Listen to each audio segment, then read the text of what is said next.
С момента торжественного открытия площадки прошло около месяца. За это время новое место уже полюбилось школьникам. Здесь они проводят не только занятия по физкультуре, но и свободное время. Проект стал своеобразным подарком учащимся ко Дню знаний. Большое спасибо тем, кто поддержал Станиславу.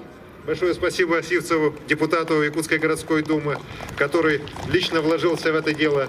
Родительское сообщество школы смогло соорганизоваться, сделать проект, представить его на народный бюджет, защититься. Площадка построена в рамках проектов «Народный бюджет» и «Школьные дворы столицы». Чтобы она появилась, комитет родителей обратился за помощью к депутату Станиславу Сивцеву. Благодаря ему, похоже, площадки уже построены в Сайсарском округе столицы. У нас в школе нету своего спортивного зала и никогда не было. Дети у нас занимаются в коридорах школы, и мы с родителями так решили поучаствовать в народном бюджете. Мы сделали проект, мы его защитили, и мы его выиграли. Площадка стала событием не только для школьников и их родителей, но и для жильцов округа. Она была построена за 2 месяца силами неравнодушных к проблемам округа.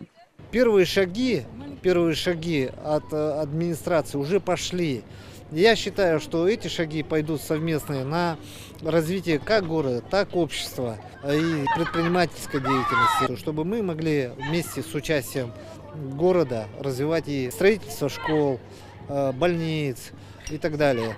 Я считаю, что в нашем городе есть много людей, понимающих смысл этого муниципально-частного партнерства.